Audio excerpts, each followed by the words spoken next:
Hi, this is Alexi down again. My adoption story from Russia. I apologize for the quickness in my pause and stopping my video on the first one. But anyway, as I was getting back to the story, so the interpreters let us stay at their home for 2 days. I think they used the interpreters for like the paperwork that they had to do, and getting around through markets, buying things, such the normal stuff. If you don't know Russian,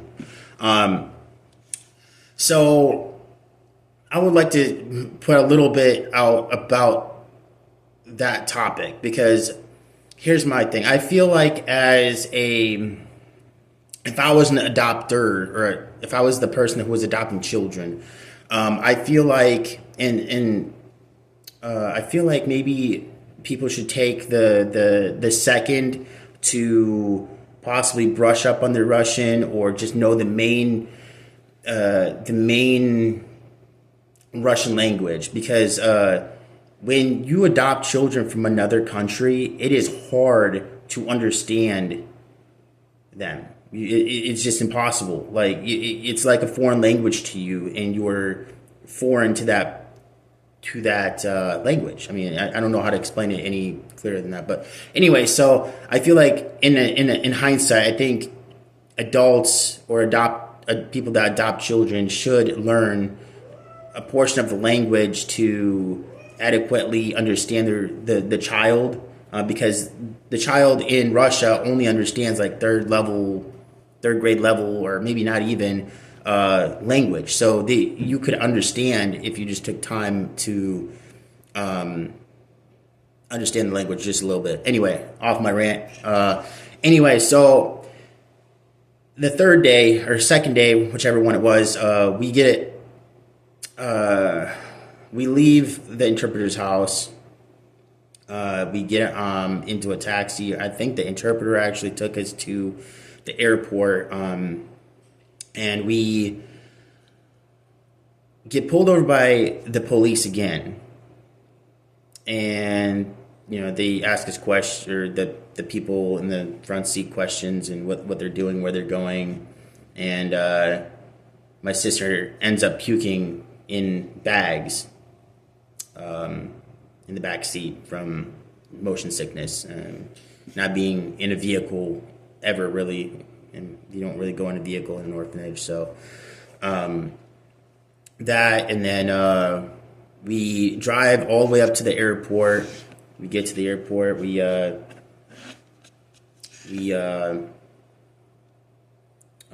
dropped off. We get on the plane. And my sister, it's a funny story. My sister starts kicking my mom on the plane, probably because she's mad. She doesn't know anything, She doesn't know what anybody's saying.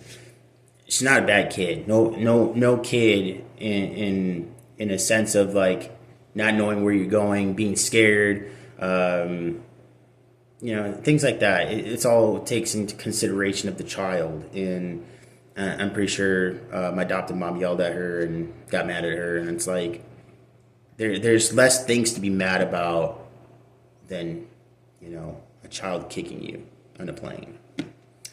But anyway, so we end up I believe we were in first class or something. I don't know. It was weird. The planes back then are completely different, because we were sitting in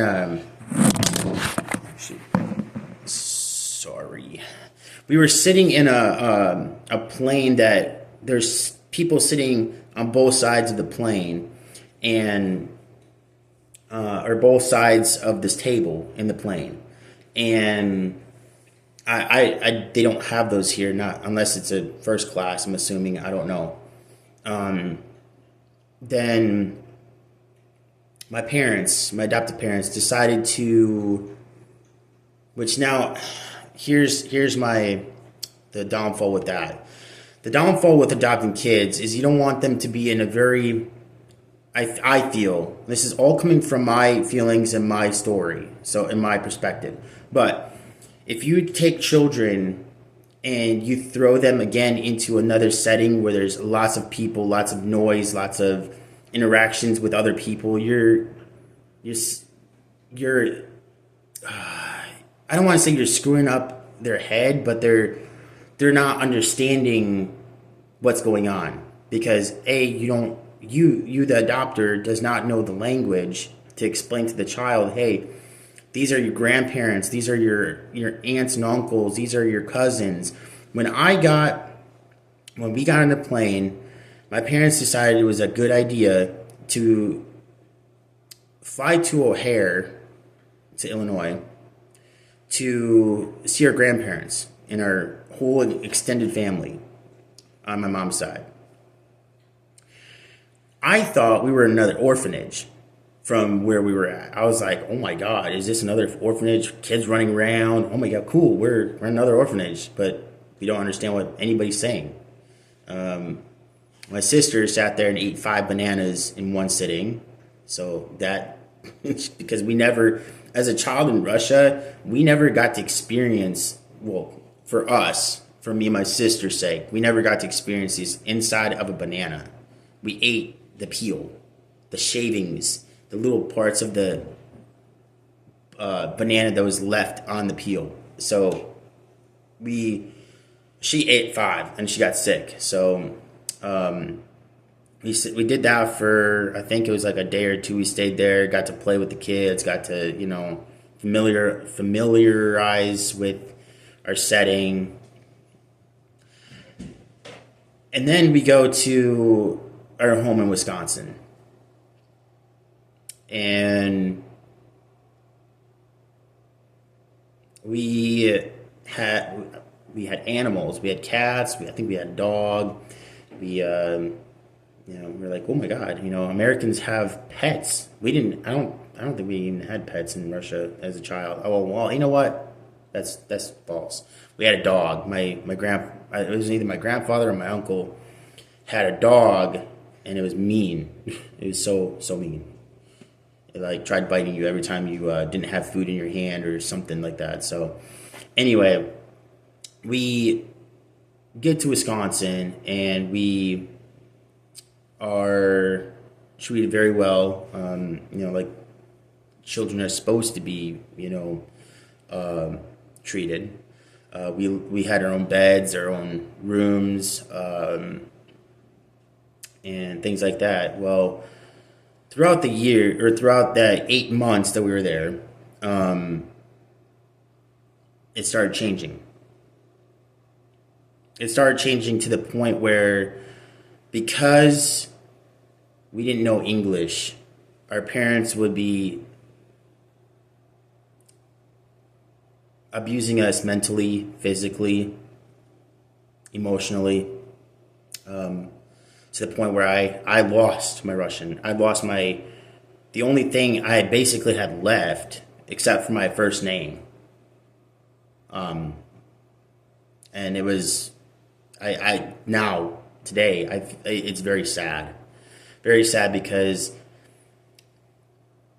it would be just easier if somebody would took that time to help the child and to, keep their heritage language, to learn that language, to, take that one small step.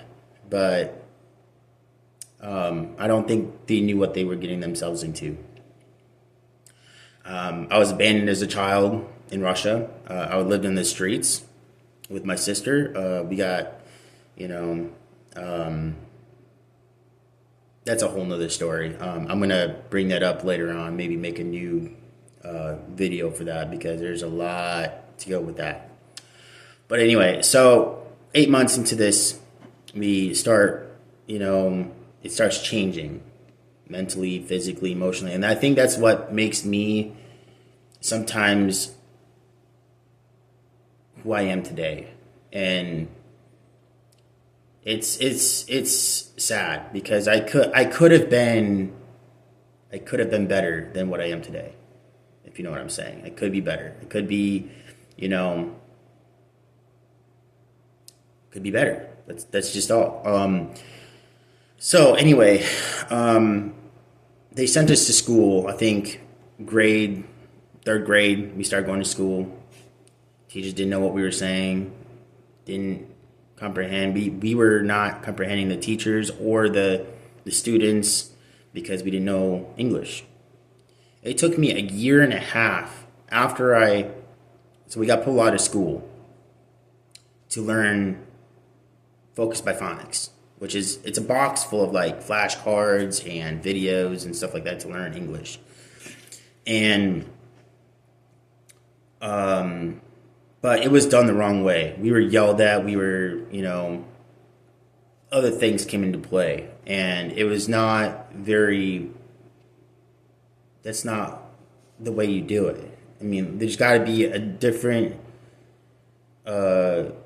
concept to this, a different way to do it. Instead of yelling at your children and, beating them and emotionally and physically, abusing them. It's just not right.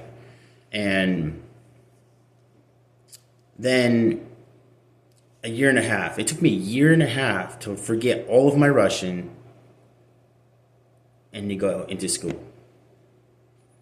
I finally started doing better in school because, I knew the language, but I was struggling in math. I was struggling in English. I was struggling. I was struggling to keep up with kids my age, all the way up through probably high school, I'm assuming. And the people that we have in this country that teach their kids how to act to other kids is beyond me.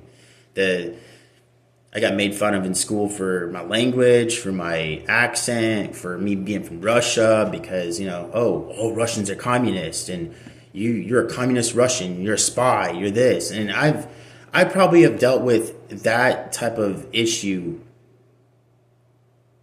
my whole life. And it's sad because you would think coming to America is this great, thing to be or where to be, and it's just like any corner you turn, there's some sort of like abuse or some sort of like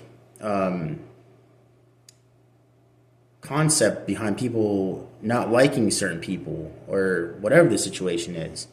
I got beat up in school, and it was horrible. I did not like the experience of being adopted. It was horrible. The years into our life in Wisconsin became from bad to worse. We were being told we were doing certain things in the home that weren't happening. Yes, I'm telling you, I probably was a bad kid. I had issues. I was adopted from another country to another country. It just happens. Everybody has issues. I didn't have a mom. I didn't have a dad, and it sucks. That's how the cookie crumbles, I guess. And then it started out to. I'm gonna bring up some bad into this now. So if you have children or anything like that, please kind of pause or have them go in another room, because it's bad. I was beaten with boards. I was about almost drowned in my own pool. This is all by adoptive parents. I was left at my home at an early age while they went out and did fun things. When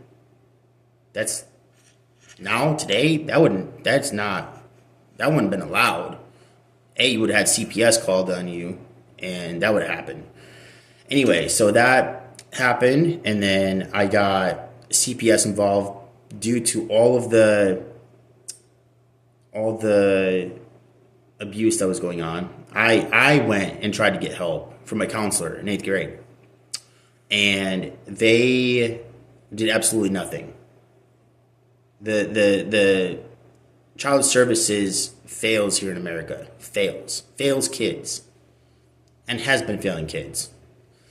And I told my counselor, she's like, hey, have your parents call this number and you need to go to see them right away. So we drove to the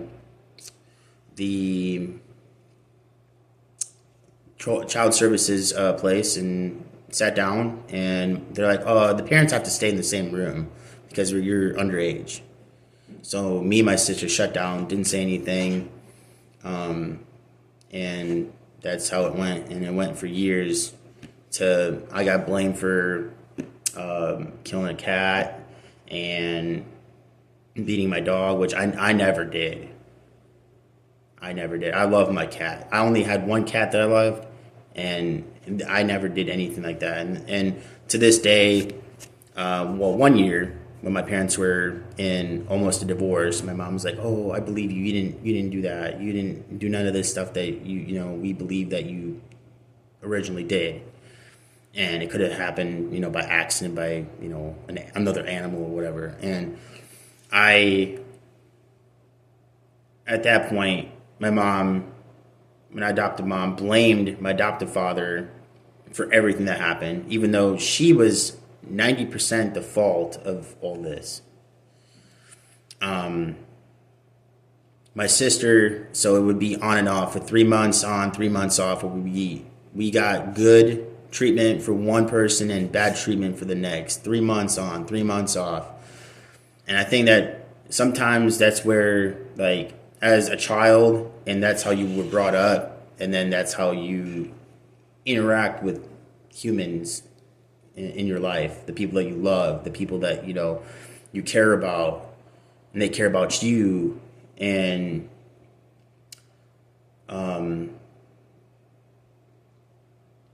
yeah, it was just a very bad picture to this whole adoption story. My abuse did not stop till I was like 17, 18 years old. I was locked up in the basement with one window and a mat because of certain stories, certain things that happened that they believed that happened that didn't happen. And psychologists got involved, a whole bunch of people got involved, and it was a horrible mess. It should have never, none of this stuff should ever happened. I tried getting my aunt involved because she's a cop. I talked to her, tried to bring her in on that whole situation. She's like, "Oh, this is all your parents knew what to do with you." What do you mean? Abuse, sexual abuse, physical abuse, mental abuse. That's all they could do. It just mind boggles me how kids are treated from adoption. Like I said, I'm not condoning that I had no faults, because I had faults. I had problems as a child. Yes, I did. But doing what they did was not okay. So now, on the good part, I'm going to kind of end this segment with saying in 2020, I paid a organization to find my Russian family, to try to make contact with them, to say, "Hey, I'm still around, you're my family, would like to have contact with you and have a relationship with you." And found my brother, or my half brother. Sorry guys, my phone keeps falling down. My half brother and my aunts, my uncles, my grandparents. Found out that my mother died and my father died. My blood father, mother. They were both murdered. Kind of sad story there. And due to the war, I cannot, for my own reasons, I cannot talk to them. And that's about it. If you guys have any questions or comments or your own story or how you relate, give me a holler. I'll be around. I'm actually doing probably a whole bunch of podcasts or videos on this topic and more topics as well. I love to hear from you guys. Have a great day and stay safe.